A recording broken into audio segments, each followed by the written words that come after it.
South ఇండియాలోనే అతి తక్కువ ధరలకే నాణ్యమైన రత్నాలని అందించే ఏకైక సంస్థ 6 JVR.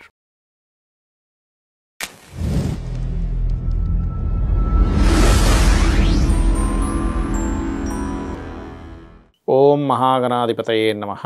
ఓం గురుభ్యో నమః. ఓం శ్రీమాత్రే నమః. పరమేశ్వర స్వరూపమైనటువంటి జ్యోతిష, వాస్తు మరియు ఇతర అనేకమైనటువంటి శాస్త్రములను మనకు అందించినటువంటి మహర్షులకి నమస్కారం.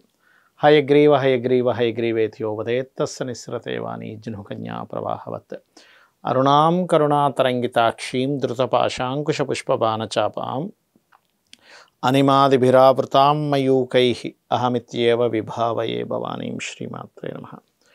ప్రేక్షకులకి లలితాంబిక అమ్మవారి యొక్క అనుగ్రహం పరిపూర్ణంగా కలగాలని మనస్ఫూర్తిగా కోరుకుంటూ మనం ఈరోజు చెప్పుకోబోయేటువంటి టాపిక్ ఏమిటి అని చూసుకున్నట్లయితే, ఈ లలితా సహస్రనామాల్లో గత వీడియోలో శివారాధ్య వరకు చెప్పుకున్నాము.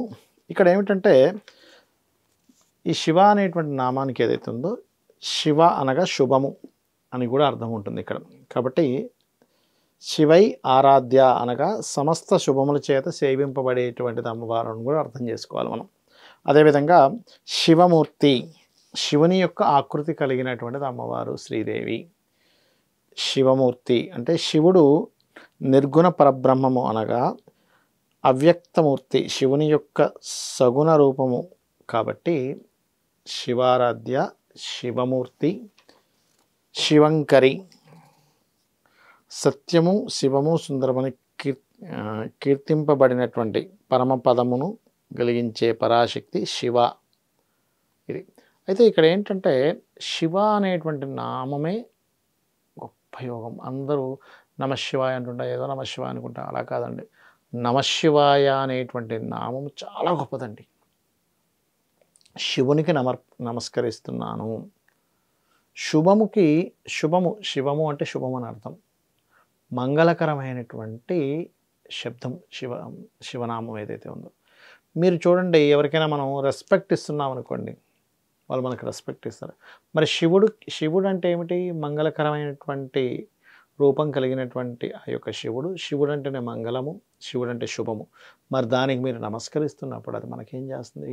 అదే కర్మ వస్తుంది. కాబట్టి ఇక్కడ శివనామంతో శివంకరి అని చెప్పి చూసుకుంటారు. నిత్యము శివము సుందరము అనేటువంటి కీర్తింపబడేటువంటి యొక్క ఇది అమ్మవారి దాంట్లో శివపదము సత్య సుందరాలను ఇస్తుంది అనేటువంటి చెప్తూ, ఇక్కడ శివప్రియ, శివునికి మిక్కిలి ప్రేమపాత్రమైనటువంటిది అమ్మవారు అని. ఇవన్నీ కూడా, ఈ నామాలన్నీ కూడా చూడండి, జీవిత భాగస్వామితో అన్యోన్యతని పెంచుతాయి. శివారాధ్య, శివమూర్తి, శివంకరి, శివప్రియ అంటే ఈ ప్రకృతి పురుషుడు ఎవరైతే ఉన్నారో పార్వతీ పరమేశ్వరుడు, వాళ్ళ యొక్క అన్యోన్యతను చెప్పేవి ఇవన్నీ కూడా. శివప్రియ కానివ్వండి, అదేవిధంగా శివపర, శిష్టేష్ట,